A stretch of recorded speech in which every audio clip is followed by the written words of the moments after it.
नमस्कार छात्रों, आज हम अपठित भाग से होने वाला प्रथम पाठ जो है मधुआ, इस पाठ के बारे में आज हम देखेंगे। इस पाठ के रचयिता है जयशंकर प्रसाद जी।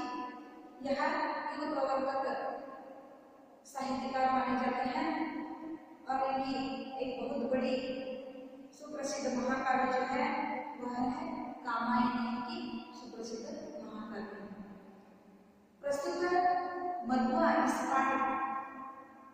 पाठ में हमें यह देखने को मिलती है कि यह एक सामाजिक कहानी है।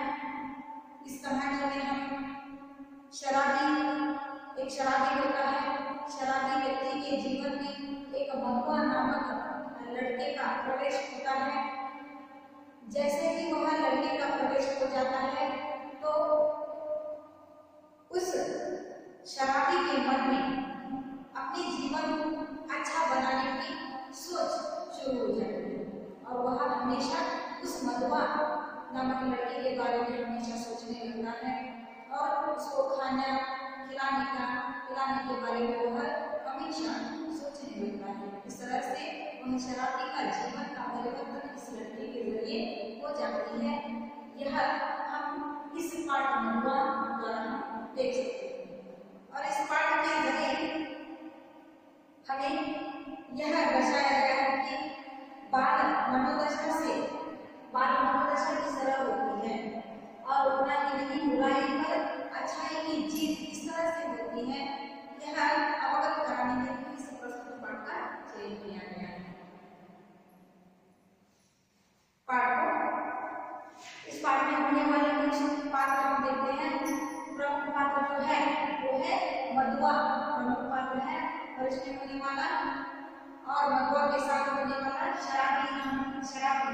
शराबी होता है, हमेशा पिता रहता है और हमेशा कहानी सुनाता है। किसी और को हमेशा कहानी सुनाता है वो और शराबी। मधुआ जो है वो बालक है और ठाकुर सरदार सिंह जो है वो शराबी के मुंह से हमेशा क्या करते हैं, कहानियां सुनते हैं। लड्डू जो है वो है ठाकुर सरदार सिंह का जमादार, इनके उसके काम करने वाला एक चपरासी, इनके लड्डू जमादार। पाठ को प्रारंभ करते हैं। आज 7 दिन हो गए, पीने को कौन कहे, छुआ तक नहीं, आज 7वां दिन है सरकार। तुम झूठे हो, अभी तो तुम्हारे कपड़े से महक आ रही है। वह तो कई दिन हुए, 7 दिन से ऊपर कई दिन हुए।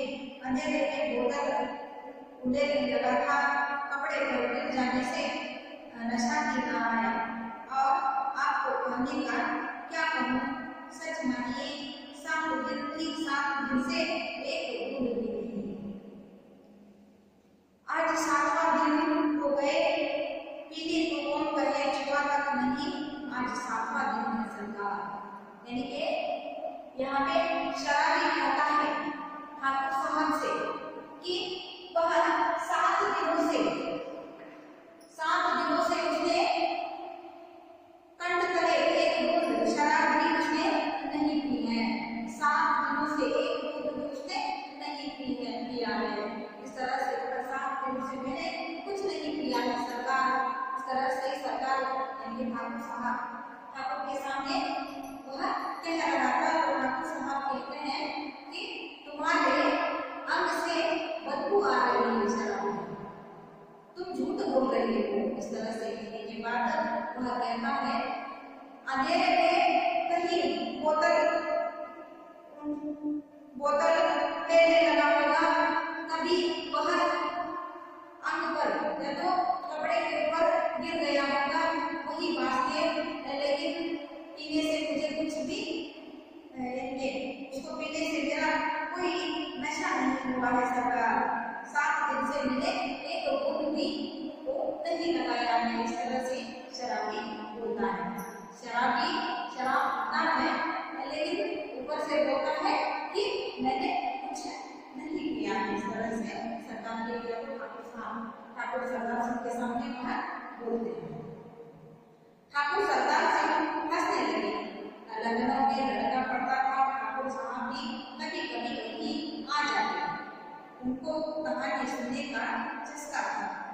खोजने पर यही शराबी मिला। वह रात को दोपहर में कभी कभी सवेरे भी आ जाता। अपनी लज्जेदार कहानी सुनाकर ठाकुर का विनोद करता। ठाकुर सरदार सिंह जो है वो उसका लड़का लखनऊ में पढ़ता था। ठाकुर सरदार सिंह का जो लड़का है वो लखनऊ में पढ़ता है, इसलिए लड़के के पास कभी कभी लखनऊ आया करते थे। उनको एक आदत थी कि हमेशा कुछ न कुछ कहानियां सुनाएं। जैसे कि कभी कभी कहानियां सुनाने के लिए शराबी वहां पे आता था। यानी कहानी सुनने के लिए किसी को खोजना पड़ा हो, यहाँ भी हम यहाँ वहाँ जब खोजते हैं तो कहानी सुनाने वाला कोई और नहीं मिलता है। हमको ठाकुर सरदार सिंह को केवल यह एक शराबी ही उसको मिल जाता है। तो शराबी के जो कहानियां हैं, लज्जेदार कहानियां सुनाकर उसका मन विनोद करता था। कौन? शराबी क्या करता था? उस ठाकुर सरदार सिंह को अच्छा हंसने वाला, जैसे कि मन को आनंद देने वाले इस तरह की कहानियां सुना के ठाकुर सरदार सिंह को आनंद देता था। कभी कभी वह रात को आता, कभी दोपहर को आता, तो कभी शाम को आ जाता था, या तो कभी सवेरे सवेरे ही वह ठाकुर सरदार सिंह के पास आ जाता कहानी सुनाने के लिए। इस तरह से ठाकुर सरदार सिंह और शराबी का भेंट हुआ। ठाकुर ने हंसते हुए कहा, तो आज पिएगा ना? तो ठाकुर सरदार सिंह शराबी से पूछते हैं, तो ठीक है, तो तुम 7 दिनों से नहीं पिए हो, तो क्या आज तुम पी लोगे क्या? इस तरह से पूछने के बाद झूठ कैसे कहूँ, आज तो जितना मिलेगा उस सब पीऊंगा। 7 दिन चले जमाने पर बिताए मैंने किस लिए? वह ठाकुर कहता है, झूठ कैसे कहूँ? मैं झूठ नहीं कह सकता। 7 दिन हो गए मैंने पी के, तो आज मैं जरूर क्या करूँगा? पी करके रहूँगा। 7 दिन हो गए, 7 दिन के ऊपर हो गए, मैं आज मिलेगा तो पीऊंगा। इस तरह से कहना है, क्योंकि 7 दिन जो मैंने काटे हैं वो कैसे काटे हैं? चले जमाने पर ही मैंने ये दिन काटे हैं। मुझे पीने के लिए एक बूंद भी नहीं मिली है शराब। इस तरह से वह कहता है। इनके वो 7 दिनों से कुछ खाया नहीं, पिया नहीं, बल्कि वो उसने क्या किया है? केवल चले जमाता रहा है, चलूंगा ही, चले खा कर ही अपना जिंदगी बिताया है 7 दिन में उसने। इसलिए वह कहता है, अब मैं 7 दिन के बाद आज मुझे मिल गया तो मैं उसे पी लूंगा। इस तरह से वह कहता है। अब 7 दिन पेट काट कर आज अच्छा भोजन न करके मेरे पीने की सूझी है यह भी। तो वह ठाकुर सरदार सिंह कहते हैं कि 7 दिन हो गए मैंने कुछ खाया नहीं, पिया नहीं, लेकिन 7 दिन ऐसे ही पेट काटे हुए चले जमा कर तुमने 7 दिन के बाद अच्छा भोजन करने की तुम्हें सूझी नहीं है, बल्कि तुम्हें पीने की सूझी है। क्योंकि 7 दिन होने के बावजूद भी कुछ खाया नहीं, कुछ खाने की इच्छा न करते हुए तुम्हें पीने की इच्छा हुई है। इस तरह से वह सरकार जो है शराबी से कह देते हैं।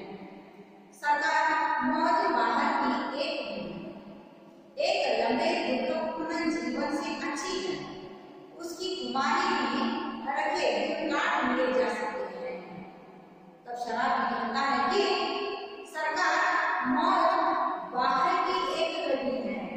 मौज जो है, जो आनंद पीने से मुझे मिलता है, वह मौज जो है वो बाहर की एक घड़ी हो सकती है।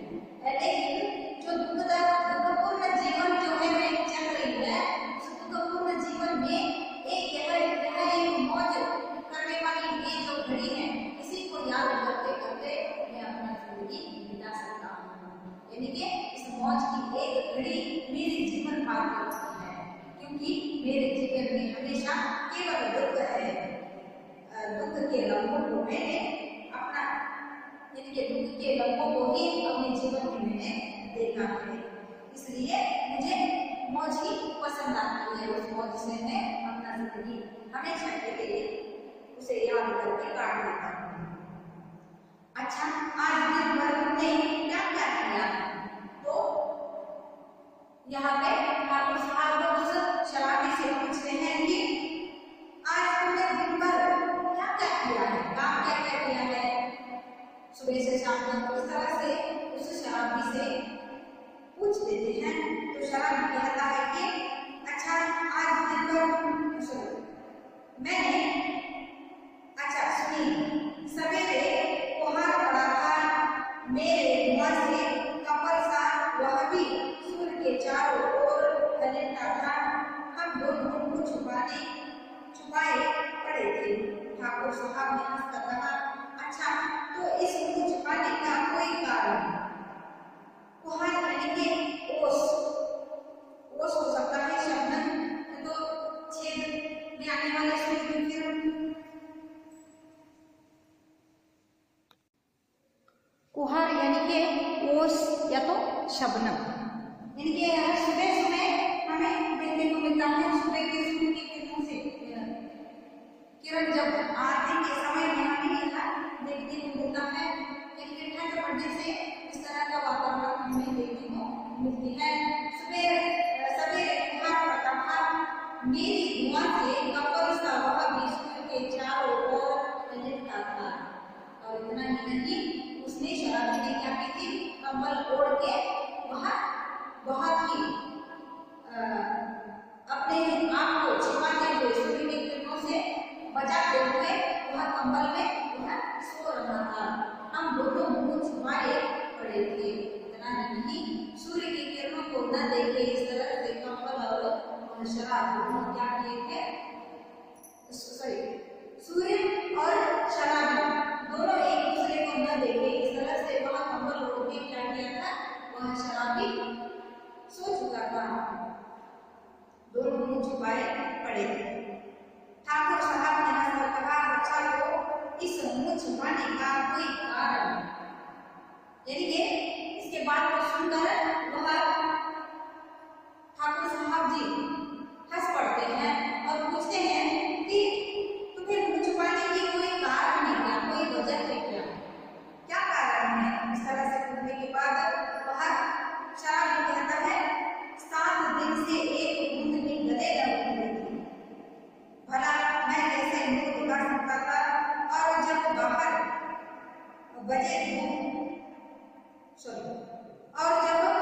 12 बजे धूप निकली तो फिर राजा रखी उठा हाथ धोने में जो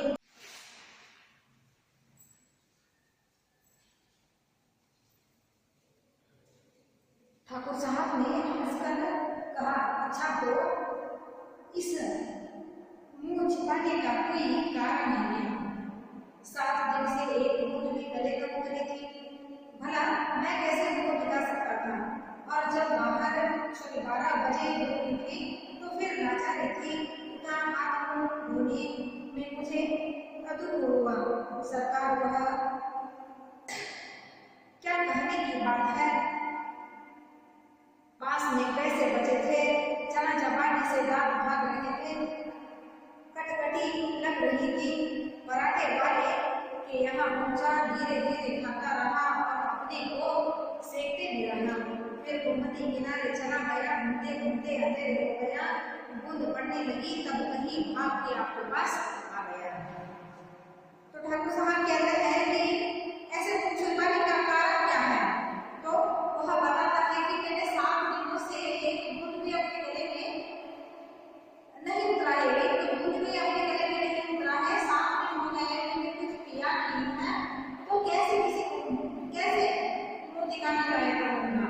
इस तरह से वह कहता है।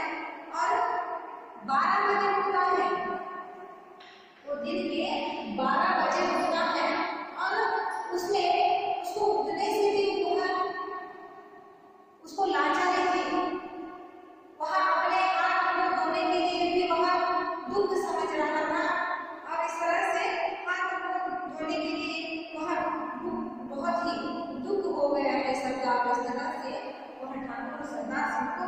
कहता है और कहता है कि मेरे पास 10 रुपए में चना चबाने से भी दांत भाग रहे थे, क्योंकि 7 दिन हो गए और उसने कुछ खाया नहीं था, केवल चना चबाकर ही अपनी जिंदगी बिताई थी। इसलिए 7 दिनों से वह चना खा रहा था।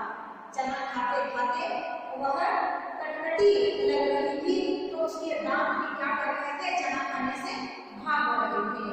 और इस तरह से हो गई। तो उसके बाद वो परोठे वाले के पास पहुंच जाता है, वहां पे जाके धीरे धीरे खाने लगता है और वहीं पर सेकने भी लगता है। यानी सेकना यानी काशी ಒಂದಿಷ್ಟು ಕಟ್ಟಿಗೆ ನಮಾಗಿ ಉರಿ ಬೆಂಕಿ ಮಾಡಿ ಉರಿ ಮಾಡಿ ಅದರ ಏನ್ ಮಾಡ್ತಾರೆ, 4 ಜನ ಸುತ್ತೋದಕ್ಕೆ ಚಳಿಗಾಲದಲ್ಲಿ ಕಾಯಿಸ್ಕೊಡ್ತಿರ್ತಾರಲ್ಲ ಆ ರೀತಿ ಇದು ಕೂಡ ಏನ್ ಮಾಡ್ತಾರೆ ಆ ಸಮಯದಲ್ಲಿ परोठा करता करता काइसकोता नहीं। इस तरह से वो भी क्या करता है कि गरम गरम होने के लिए भी सेकता है परोठा खाते खाते। फिर गोमती किनारे चला गया। उसके बाद क्या करता है, गोमती के किनारे चला जाता है, इधर उधर घूमता है। घूम के जैसे शाम हो जाती है और बूंदे पड़ने लगती है, तो यहाँ पे चला आ जाता है। यहाँ पे ठाकुर साहब के यहाँ चला आ जाता है। अच्छा, जो उस दिन मुझे गडरी वाली कहानी सुनाई थी, जिसने असफुकारा में उसकी लड़की का आंचल भुने हुए भुट्टे के दानों के बदले मोतियों से भर दिया था, वह क्या सच है? और ठाकुर साहब शराबी से पूछ रहे थे, जो उस दिन तुमने गडरिये वाली कहानी सुनाई थी, गडरिये वाली कहानी यानी एक गडरिये वाली कहानी शराबी ने इससे पहले उस ठाकुर साहब से कहा था, सुनाया है। तो उस गडरिये वाली कहानी एक असफुकारा नामक व्यक्ति क्या करता है, उस लड़की को, एक लड़की होती है, उस लड़की को भुने हुए भुट्टे के दाने के बदले वो क्या करता है, मोतियों को खाने के लिए दे देता है। क्या सच में ऐसा उसने किया है क्या? इस तरह से शराबी से पूछने के बाद शराबी कहता है कि सच। अरे वह गरीब लड़की भूख से उसे चबाकर दूध करने लगी और रोने लगी, ऐसी निर्दयी जिंदगी बड़े लोग कर ही बैठते हैं। सुना है श्री रामचंद्र ने भी हनुमान जी से ऐसा ही कहता है। शराबी कहता है कि जिस तरह से वह लड़की है, वह लड़की ऐसी है, बहुत ही गरीब है, उसको बहुत भूख लगी थी, भूख के मारे उसको दाना क्या है और वह मोती क्या है उसे समझ नहीं आ रही थी। इसलिए उस अमीर आदमी ने क्या किया, उस ऐसे निर्दयी जिंदगी बड़े लोग क्या करते हैं कि इस तरह गरीब लोगों की हंसी मजाक उड़ाते हैं। इस तरह से भूख से उसे चबा कर करके वह तू करने लगी थी। कौन? मोतियों को क्या कर रही थी, दाना समझ के चबा चबा के वह तू कर रही थी। इस तरह से अमीर जो लोग होते हैं गरीबों की मजाक उड़ाते हैं। इस तरह से वह शराबी कह देता है। ठाकुर साहब टटाकर हंसने लगे, पेट पकड़कर हंसते हंसते लौट गए। सांस बटोरते हुए संभल कर बोले और बड़पन कहते किसे हैं, कंगाल तो कंगाल, गधी लड़की, भला उसने कभी मोती देखे थे, चबाने लगी होगी। मैं सच कहता हूँ, आज तक तुमने जितनी कहानियां सुनाई सब में बड़ी टीस थी। टीस यानी कि रह कर उठने वाली डर, यानी कि यहाँ पे मालूम पड़ता है हमें, लेकिन यह बार बार याद आने वाली यह कहानी है। कौन सी? जो गडरिये वाली कहानी। ये जो गडरिये वाली कहानी ठाकुर साहब को जब उसने सुनाया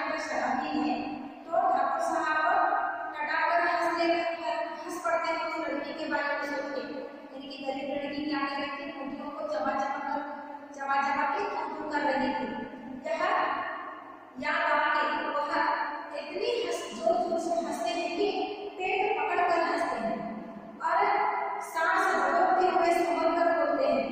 इतने जोर से वह हंस पड़ते हैं, यानी कि उनको हंसने के लिए यह विषय बहुत ही मन को लगती है।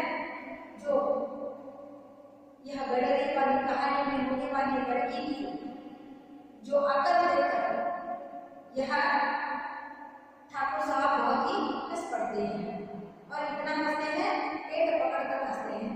आपने भी कभी ऐसे हंस पड़े होंगे, जैसे कि कोई माँ कोई बात मन को लग जाती है, हंसने वाली बात जब मन को लग जाती है तो आपकी जोर से हंस पड़ते हैं। इस तरह से ठाकुर साहब भी क्या करता है, जोर जोर से टटाकर यानी कि तालियां मारते मारते हंस पड़ते हैं और पेट पकड़कर हंस पड़ते हैं, लेट जाते हैं। इस तरह से अपने आप को संभलते हुए वह शराबी से बोलते हैं। और बड़प्पन किसे कहते हैं? बड़प्पन कहते किसे हैं? अगर वे बड़प्पन यानी कि बड़प्पन जो है किसे कहते हैं? इसी तरह मजाक बनाने का भी होता है बड़प्पन। इस तरह से बड़प्पन किसे कहते हैं? कहकर कंगाल को कंगाल गधी लड़की, भला उसने कभी मोती देखे थे चबाने लगी। यानी कि ये कहते हैं वो लड़की जो थी, जो दाना समझकर मोतियों को चबा रही थी, गधी लड़की है। कितनी गधी है, उसको इतना कितना कंगाल है, उनकी कंगाल पूरा कंगाल है, गधी है लड़की। उसको इतना भी समझ नहीं आता है कि मोती क्या है और दाना क्या है, उसकी फर्क उसको नहीं मालूम है, कितनी गति है। इस तरह से वह बोल पड़ते हैं और हंस पड़ते हैं। मैं सच कहता हूँ, आज तक तुमने जितनी कहानियां सुनाई सब मेरे से 30 थी। और ठाकुर साहब कहते हैं तुमने इन दिनों में जितनी भी कहानियां मुझे सुनाई हैं, उन सारी कहानियों में ये जो गडरी वाली कहानी है, ये बहुत ही 30 कहानी है। 30 कहानी के बार बार याद आने वाली और हंस पड़ने वाली, जब याद आती है तो हंसी आ जाती है।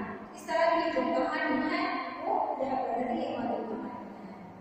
आप भी कभी हंसते होंगे, किसी को मालूम भी नहीं होता है कि क्यों हंस रहा है, लेकिन आपको उतना ही मालूम होती है कि यह जो बात हो चुकी है उस बात के ऊपर, यानी कोई भी विषय होती है, कोई तो एक घटना घटी हुई होती है, कभी कभार याद आती है तो हंस पड़ते हैं। उसी तरह ठाकुर साहब को यह गडरी वाली कहानी की लड़की के बारे में कभी भी याद आया तो बहुत जोर से हंस पड़ते थे। शहजादों के दुगड़े रंग महल की अभागिनी बेगमों के निष्फल प्रेम, करुणा कथा और पीड़ा से भरी कहानियां ही तुम्हें आती है। पर ऐसी हंसने वाली कहानी और सुनाओ तो मैं अपने सामने ही बढ़िया शराब बना सकता हूँ। अगर ठाकुर साहब बोलते हैं शराबी से कि शहजादों के दुगड़े रंग महलों की अभागिनी बेगमों की निष्फल प्रेम और करुणा कथा और पीड़ा से भरी हुई कहानियां तुम्हें आती हैं। तुम हमेशा जो कहानियां शराबी ने सुनाई थी, उनमें से ऐसी कहानियां वो सुनाई थी जो शहजादों के दुगड़े रंग महल की कहानी। जो शहजादा होता है, राजा होता है, उनके महल में होने वाले जो दुगड़े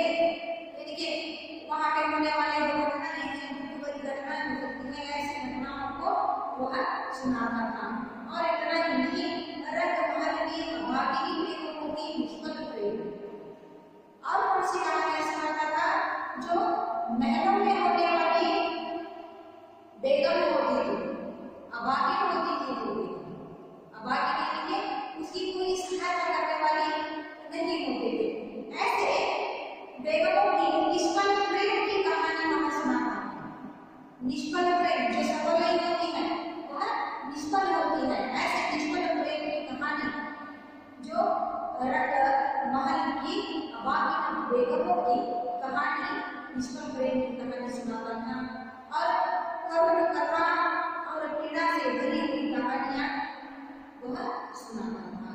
करुण कथा और पीड़ाओं से भरी हुई कहानियां हमेशा वह शराबी ठाकुर सरदार सिंह को सुनाता था। ऐसी भी कहानियां उन्हें आती है, पर ऐसे हंसने वाली कहानी और सुनाओगे तो मैं तुम्हें क्या करूंगा, तुम्हारे सामने ही बढ़िया शराब पिला सकता।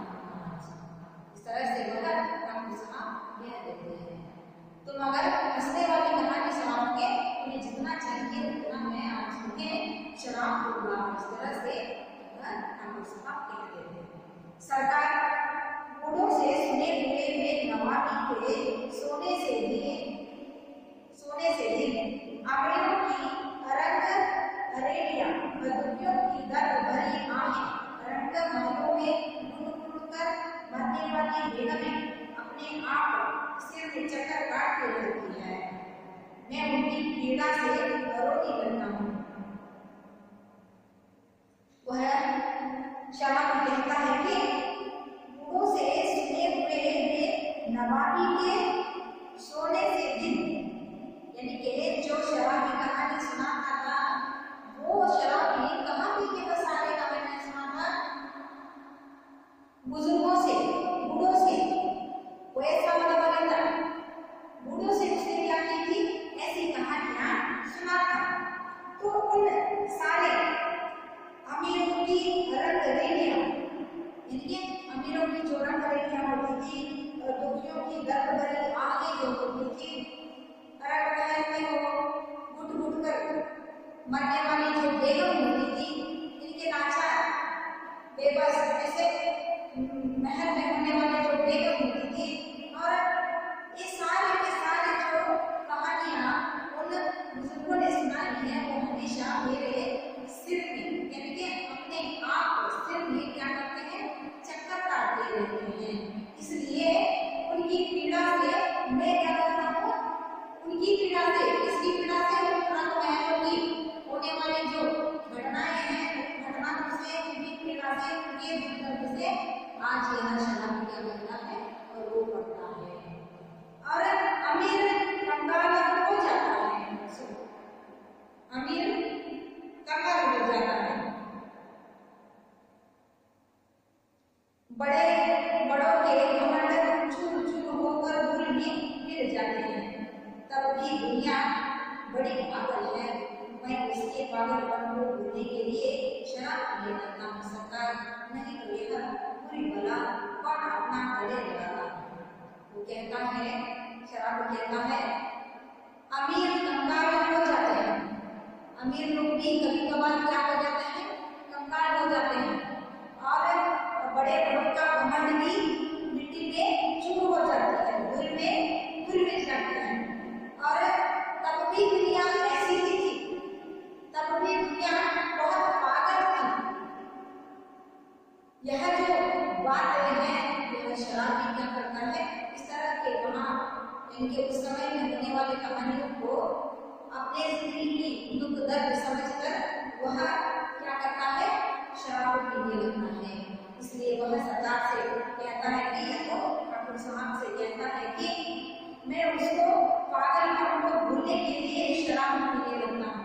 मैं उस पागलपन को, यानी कि वो कहानी में होने वाली जो पागलपन है, उस पागलपन को भुलाने के लिए मैं शराब पीता हूँ, नहीं तो यह बुरी बला कौन अपना गले लगाता। बुरी बला यानी यहाँ पे शराब को कौन गले लगाता।